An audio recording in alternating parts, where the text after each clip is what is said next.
The world believed Hitler's ambitions had limits, that after the Blitzkrieg, the V-2 rockets, and the tanks rolling across Europe, nothing more could surprise even the most battle-hardened generals.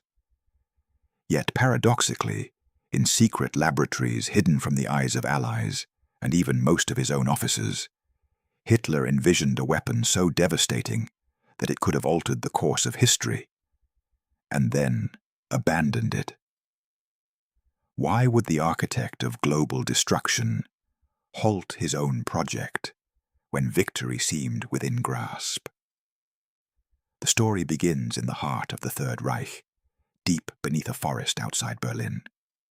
Here, in bunkers that hummed with electricity and secrecy, engineers, scientists, and officers worked tirelessly on machines that defied imagination. Massive blueprints sprawled across tables. Sketches of devices that could obliterate entire cities were pinned to walls. Among them was Klaus Weber, a young engineer, whose hands trembled as he traced the lines of a design that promised power beyond comprehension. Klaus was not a fanatic. He had joined the project out of necessity, out of fear of refusing Hitler's orders. Yet as he watched the weapon slowly take shape, he felt both awe and dread.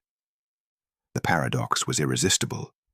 This creation could cement Germany's dominance, yet it could also unleash horrors that even the Reich might not survive. Outside, the forests remained silent, concealing the hum of machinery and the footsteps of guards patrolling the perimeter. The weapon itself, enormous and impossible to ignore, sat in partial assembly, a skeletal structure of steel, wires, and strange alloys. Its purpose was whispered in the corridors: to strike fear, to annihilate, to shift the balance of war in a single stroke. But secrecy came at a cost. Only a select few knew of its existence, and every new revelation deepened paranoia among those who worked on it. Klaus often found himself questioning the moral calculus of his work. Every component he welded, every calculation he checked, felt like a small step toward catastrophe. Yet he was bound by duty, by fear, and by the thrill of being part of something monumental. Curiosity drove him as much as fear. How far could human ingenuity go when wielded in service of tyranny? The weapon was not merely a machine. It was an idea, a living manifestation of obsession. Hitler visited the site intermittently, scrutinizing every design with manic precision. He demanded perfection, yet sometimes paused, staring at the incomplete structure with a gaze that suggested doubt. Engineers whispered about strange orders, sudden halts in production, altered specifications, contradictory instructions. The paradox grew. Why build a weapon so meticulously, only to hesitate at the moment it could be unleashed? Rumors spread among the scientists. Some said Hitler feared the device might spiral out of control. Others suggested he doubted its strategic necessity. A few whispered darker theories. The weapon might reveal secrets, prove uncontrollable, or even be turned against Germany itself. Klaus and his colleagues had no answers. They only knew that every day spent working, every night haunted by explosions of testing that never occurred, was a day on the edge of history. One night, Klaus lingered in the lab, alone among shadows of steel. The hum of the generator seemed to echo like a heartbeat. He imagined the devastation this machine could wreak on distant cities, on human lives, on entire populations. And yet, he also imagined the strange twist of fate, how a weapon designed to ensure victory might never fire, leaving the war's outcome dependent on conventional battles, chance, and human courage. Outside, the forest seemed to breathe, concealing the secret in plain sight. Allied spies had no inkling, and even the higher echelons of the German military were divided. The paradox was complete. The most fearsome weapon yet conceived existed, yet it was as silent and impotent as a dream. The human story within it, the engineers, the fear, the ambition, the moral conflict, was more powerful than the device itself. And as Klaus left the lab, watching the moonlight glint on steel beams that could have destroyed thousands, he wondered, if a weapon of unimaginable power could be abandoned, what did it mean for history? Could the course of the war have been altered by a single decision, by one man's hesitation, or by the fragile morality of those who built it?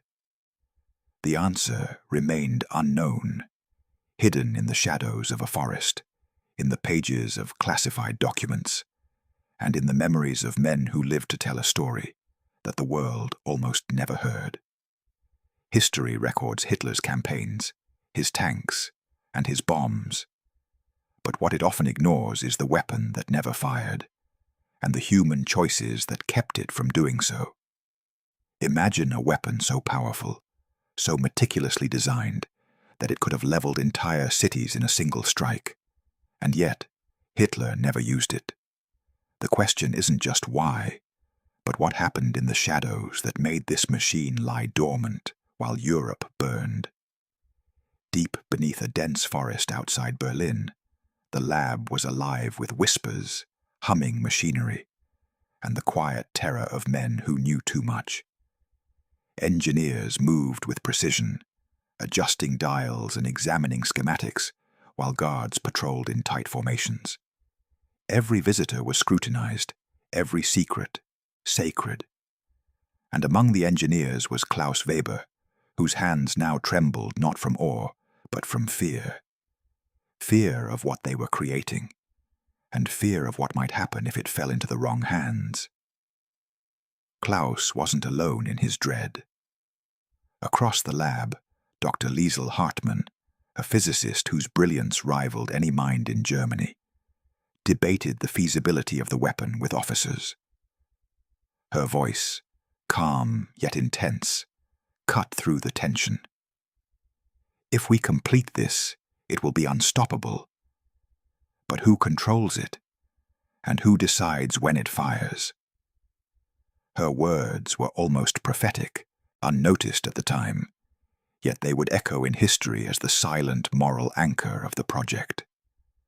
The weapon itself was enormous, more a testament to human ambition than engineering practicality. Cables snaked like veins, turbines hummed with latent energy, and massive steel plates formed an almost impenetrable skeleton. Each day, Klaus and his team added new components, refined calculations, and ran simulations that no one outside the lab could imagine. The hum of potential destruction filled the air, a constant reminder that they were living on the edge of catastrophe. Yet, paradoxically, the project was plagued with doubt. Hitler himself seemed conflicted, visiting the lab intermittently, issuing contradictory orders, praising progress one day, and halting tests the next. Engineers whispered rumors of a secret fear, that the weapon might turn against Germany, or worse, reveal flaws that even the Führer could not control. Klaus often found himself staring at the blueprints, wondering if genius and madness had collided in the steel before him. Every night, Klaus walked alone through the corridors, past half-built machinery, imagining the destruction it could unleash. He imagined the cities, London, Paris, Warsaw, reduced to rubble with a single launch. And then he imagined the human cost, the screams, the chaos, the countless lives erased before the weapon even fired. Each vision was a paradox. Ultimate power, yet ultimate horror. Genius, yet moral nightmare. The lab was not only a site of creation, it was a battlefield of secrecy and suspicion. Officers monitored each other, fearing sabotage or espionage. Engineers feared being accused of failure or sabotage. Rumors of Allied spies, some embedded as workers, circulated constantly. Trust was scarce. Paranoia reigned. Every whispered conversation could be a death sentence.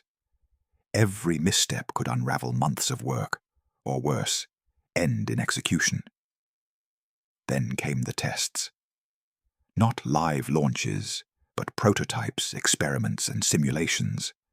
Sparks flew, devices whirred, and machines shuddered under the weight of impossible energy.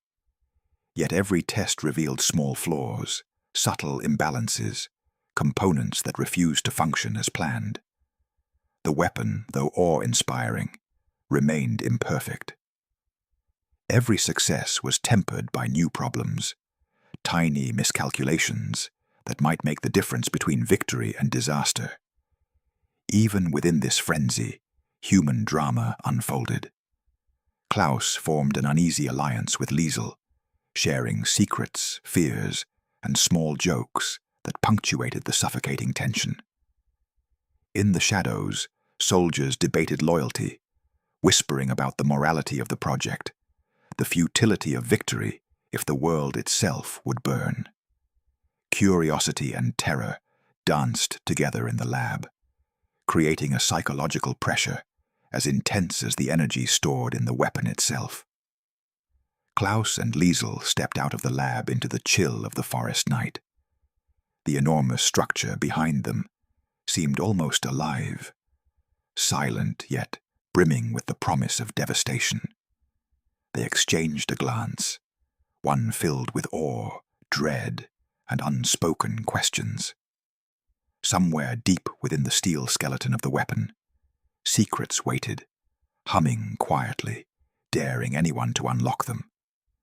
And as the wind rustled through the trees, the forest seemed to whisper a single thought. Some powers were meant to remain unseen. For now. The lab buzzed with a tension that was almost unbearable. Every wire, every panel, every steel plate had been tested, retested, and double-checked. Hitler's superweapon was closer to reality than anyone had dared imagine. And yet, it remained silent, waiting. The paradox was palpable. A machine capable of unimaginable destruction existed, fully assembled in secret, yet had never seen action. Why? No one could answer. Klaus Weber wiped sweat from his brow as he examined the final schematic. Every calculation seemed perfect. Every prototype part was in place. And yet, the engineers could feel the undercurrent of doubt seeping through the project. Even the most devoted officers questioned the logic behind unleashing something so vast. Could they control it? Could anyone survive the fallout if it malfunctioned? Dr. Liesel Hartmann paced the cavernous lab, her voice tight with worry. "We're playing with forces we can barely comprehend," she said. "Hitler wants it done, yes, but does he truly want it used?" Her words, once quietly debated among engineers, now resonated like a drumbeat of inevitability.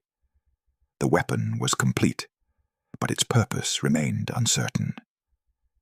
Outside, Allied reconnaissance planes had no inkling of the lab's existence. The forests remained a perfect camouflage.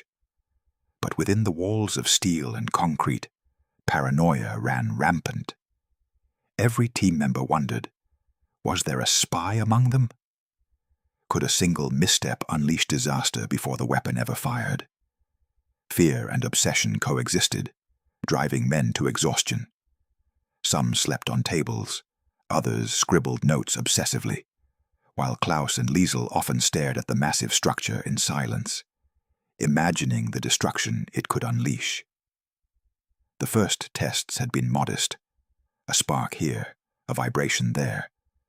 But even these small experiments revealed the potential of the machine. The energy it generated was unlike anything humanity had produced before. Sparks danced across control panels, wires hummed like living veins, and the weapon seemed almost sentient in its precision. Every engineer knew that if fully activated, the lab itself might not survive the first trial. Yet the pull of human curiosity was irresistible. The inner circle of officers, however, grew increasingly restless. Hitler's visions were inconsistent, his orders contradictory. One day, he demanded immediate activation. The next, he halted progress, citing mystical considerations or strategic prudence. The engineers whispered among themselves. Perhaps even the Führer feared the very power he had demanded. Perhaps human conscience or instinct was finally asserting itself through him. Tensions boiled over when a sudden test anomaly caused a massive spark that almost ignited one of the storage rooms. Klaus acted quickly, cutting circuits and preventing catastrophe, but the incident left the entire team shaken. Every man and woman in the lab now knew one undeniable truth. They were playing with forces beyond their comprehension. One wrong calculation, one misjudged moment, could end their lives, or worse, set the world on fire. And yet, in that same moment, a curious exhilaration filled them.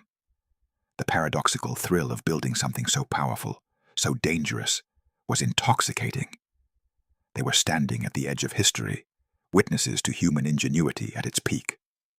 Every secret bolt, every cable, every calculation carried a weight almost too heavy to bear. And yet, they could not look away. Klaus and Liesel began noticing subtle changes in orders and schedules. Tests were repeatedly delayed, some components altered or removed, and rumors circulated of Hitler visiting the lab but refusing to authorize activation. Why? Was it caution? Was it fear? Or was there something else? A vision of the consequences that even the dictator could not ignore. Then came the moment that would haunt everyone in the lab. Hitler, according to witnesses, inspected the weapon alone late one evening. No staff followed. The silence of the massive steel structure was deafening. When he emerged hours later, no announcement came, no demonstration occurred. The weapon, poised to change the world, remained inert. Engineers whispered of his gaze, intense, calculating, almost haunted. The paradox was complete. The machine was ready, but it would never fire. Klaus and Liesel stood by the massive control panels, staring at the inert behemoth. The air was thick with electricity and tension. Every spark in the lab seemed to whisper a question. What might have been? And yet, the most pressing question lingered in every mind. Why? What had made the most powerful leader in modern history abandon the weapon of his ultimate vision? Outside, the night was still, the forest quiet. The weapon waited silently, its energy dormant, a sleeping giant in the darkness. And inside, the human stories, the fear, the genius, the moral dilemmas, the obsession, remained far more compelling than the steel itself. History would never fully reveal the answer, but the legend of the weapon, and of the people who built it and almost unleashed it, would endure. A single question hung in the shadows, more electrifying than any spark in the lab. If the world could have ended with a single pull of a lever, who had the courage or fear to stop it? The superweapon stood in silence, colossal and complete, like a sleeping leviathan in the shadows of the forest lab. Every cable, every turbine, every plate of steel had been meticulously assembled, and yet it remained inactive. Engineers and officers alike whispered among themselves, tension coiling like a serpent around the machinery. They had reached the climax of their work, and yet history had pressed pause. Klaus Weber could hardly believe it.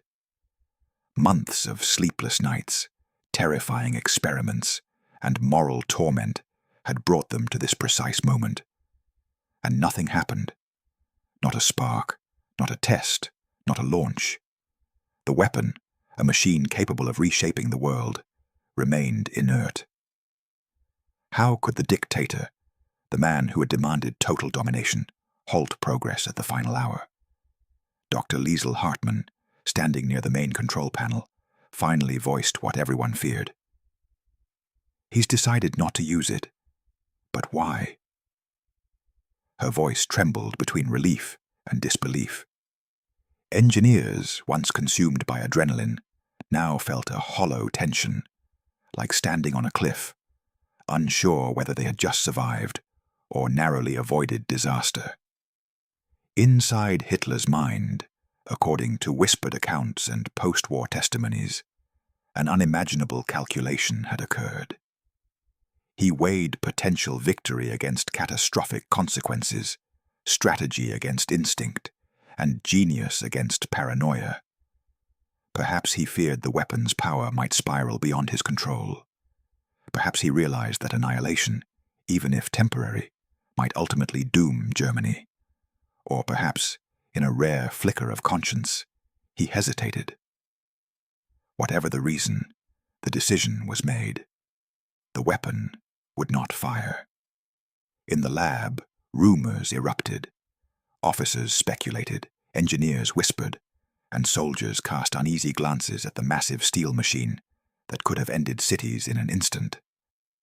Klaus and Liesl felt relief, but also a strange emptiness.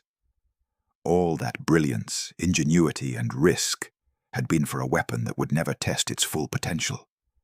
Every failure, every sleepless night, every moral compromise remained, yet the ultimate purpose was denied. The paradox was almost unbearable.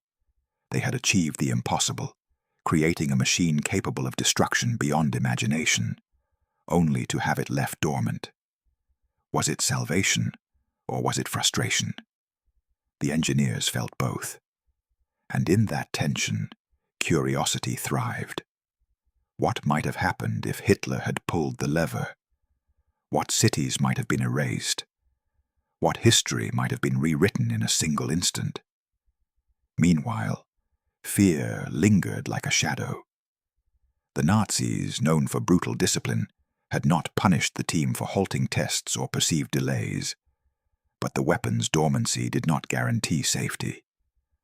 Some whispered that Hitler's hesitation was temporary, that a sudden command might arrive to unleash devastation at any moment.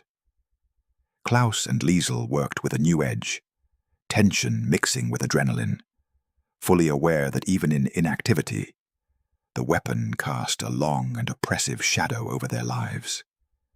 The forest surrounding the lab remained eerily quiet, as if nature itself held its breath. Every night, Klaus and Liesl walked the perimeter, inspecting machinery, running calculations, and double-checking fail-safes. In those hours, they reflected not only on technical feats, but on human fragility. Power alone could not guarantee control. Even the strongest mind might hesitate, falter, or reconsider in the face of consequence. Allies were still advancing across Europe, unaware of the dormant Leviathan hidden in the forest. The war raged, but its outcome remained shaped by conventional battles, by courage, strategy, and chance, rather than by the superweapon that might have ended it all in a single moment. History had been spared one apocalypse, yet the human story behind the weapon, the obsession, the fear, the moral struggle, remained as gripping as any battlefield drama. As dawn broke, Klaus watched sunlight glint across the steel skeleton of the weapon. Shadows danced across panels and wires, whispering of power unused, of genius restrained, of human restraint imposed by circumstance, conscience, or fear. Liesl joined him silently, her gaze fixed on the inert machine. They shared a single unspoken understanding. The world had been spared, but the story of what almost occurred was far from over. And in that silence, a single question hovered, more potent than any blast the weapon could have produced. If the world had survived one of history's most ambitious weapons, how many more unimaginable secrets and unrealized powers might still lie hidden, waiting to be discovered, abandoned, or almost unleashed. The machine remained silent, yet its presence resonated far beyond the forest, echoing in memory, in myth, and in history itself. Some weapons are never fired, some battles are never fought, and some choices, like this one, shape the course of the world in ways the history books rarely admit. The weapon never fired.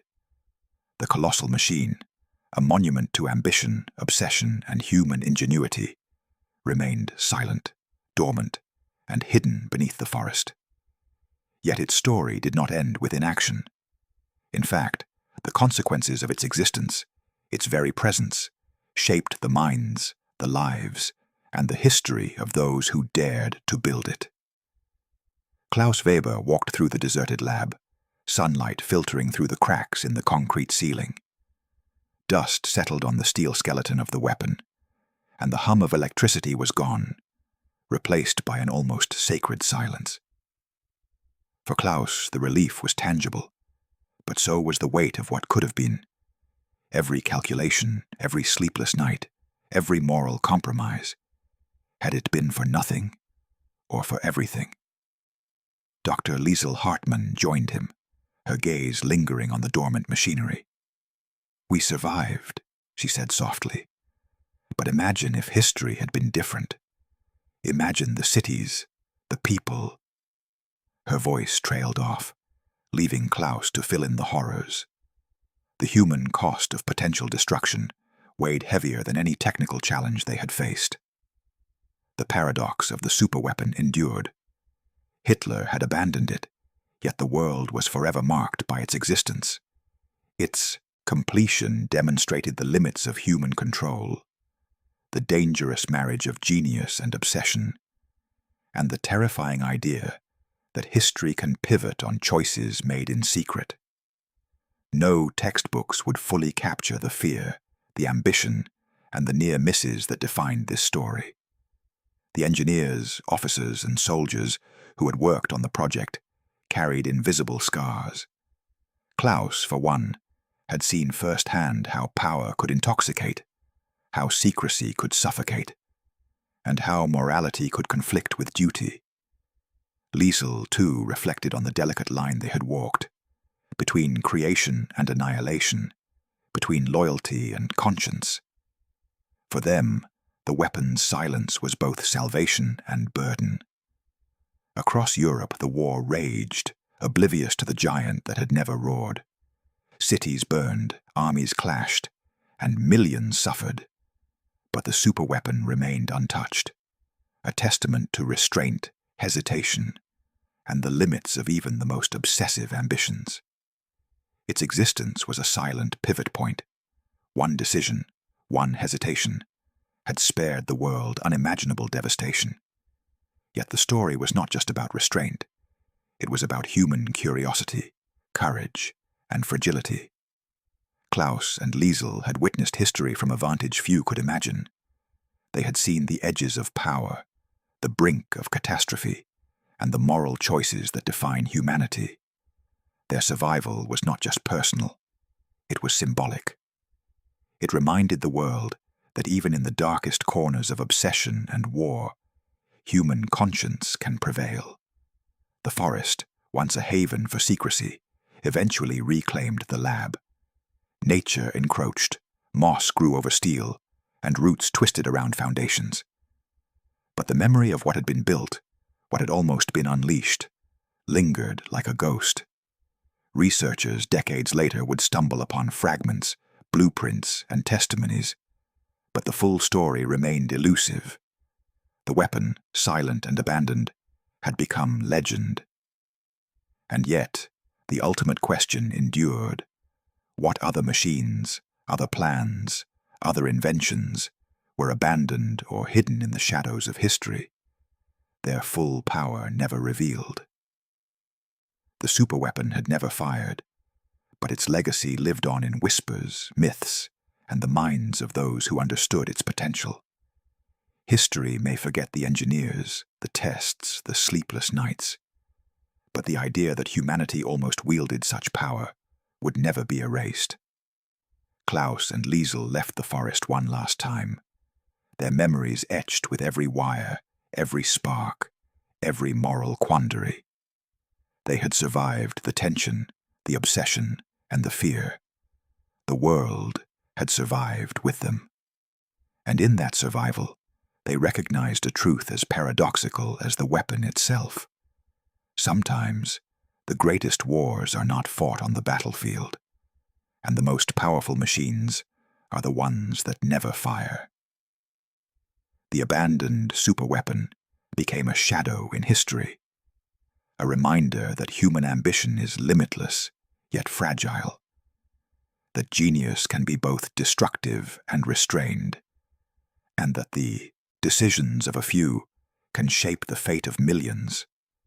The world would rebuild, wars would rage, and humanity would continue to reach for power. But the silence of that weapon remained a lesson, an echo of what might have been, and a question that still haunted anyone who dared to imagine its consequences. And the question lingers, more potent than any blast it could have caused. If one weapon of unimaginable power could be abandoned, what else lies hidden in the corners of history, waiting to be discovered, or perhaps never unleashed?